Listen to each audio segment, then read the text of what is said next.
So here we are looking inside a SuperPET, and as you can see, to the left side in the back is the power supply that I don't trust. Down at the bottom is the main board of what would be an 8032, and then up above on stilts, and I'm sorry, you know what, maybe I don't really ever trust these things, but I'm going to open this up as much as I can to get a little light. You know what might help? If I unplug this, if I can.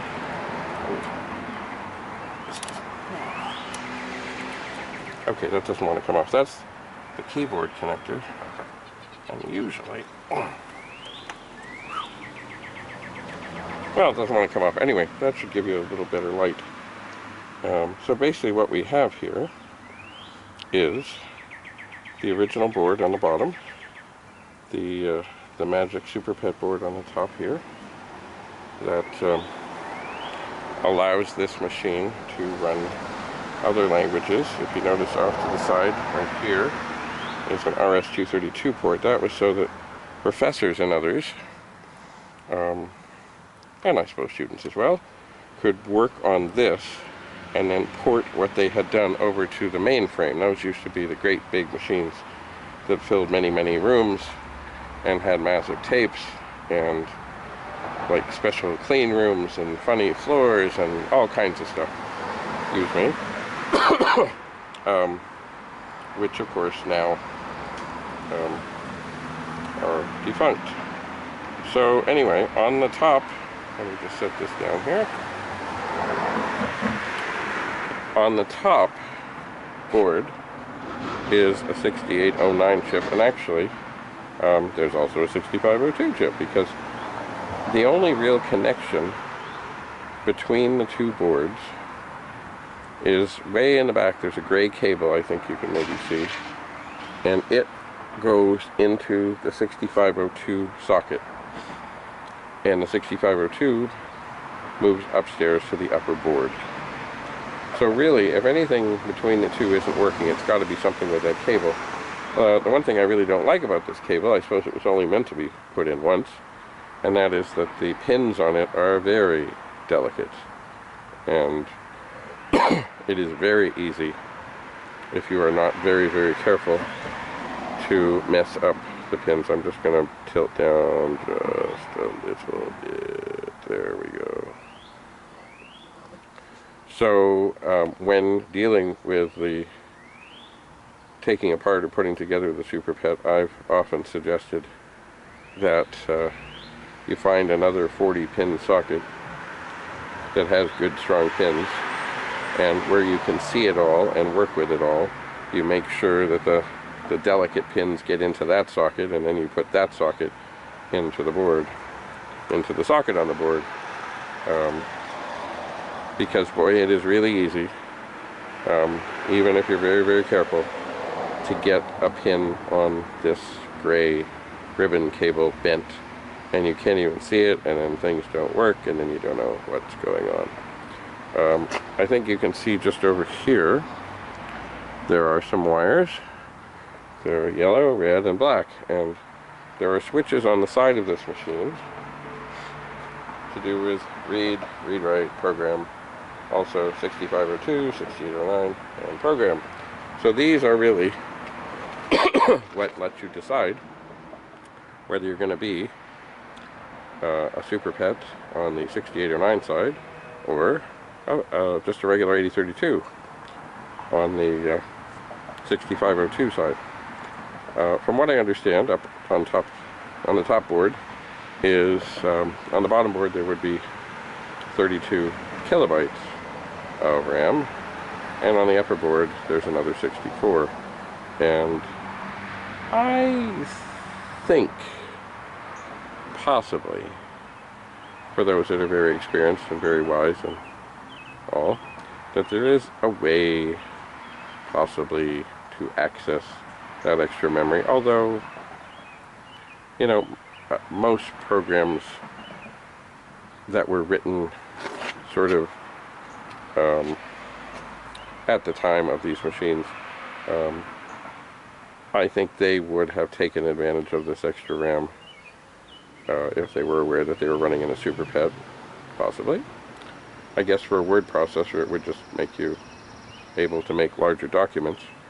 But of course the danger is, of course, if you try and load it into something that doesn't have extra memory, like a 8096 or a SuperPET, the document might not load. So anyway, the RAM is there, the RS-232 connector is there, the switches are there, all the chips appear to be there. I mean, nothing looks too terrible. There's certainly some surface rust on here. The person I got it from, I'm not sure if they plugged it or not, but they were afraid that maybe the power supply was troublesome, so I'm not going to risk. I mean, if it's cooked, it's cooked, but I'm not going to be the one to cook it. So here it is, a Commodore 8032 SuperPET with, oh, I love these little garage door things, or sorry, like hood things. There is, as you can see, a little damage over here on the nameplate. So cosmetically, yeah, that kind of sucks. I don't even know what, it almost looks like somebody has, I don't know if they tried to fix it or what happened. As these boards are likely to come out of here anyway, it might not be a terrible thing that if a machine was to be resurrected, that maybe it ends up in a nicer case, maybe, possibly. But anyway, once again, I don't know if there's anything to resurrect, because everything could be fried, charred, ruined. I don't know. I just don't know. But I will find out, because I will take this inside and take it all apart and see what I can see. If we do look one more time inside. Oh, come on, baby. There we go. Oh, yeah. Excuse me again. There were also extra power connectors, or that power was taken from the main board and taken up to the other board, and I do think that wire is indeed there. What we have here, I don't know if you can see this, that would go to the monitor. This would go, this is the keyboard cable. This is what comes from the power supply, which we're afraid of. Then here, there's another little connector right there. And that is one part of the power cable that takes power to the upper board.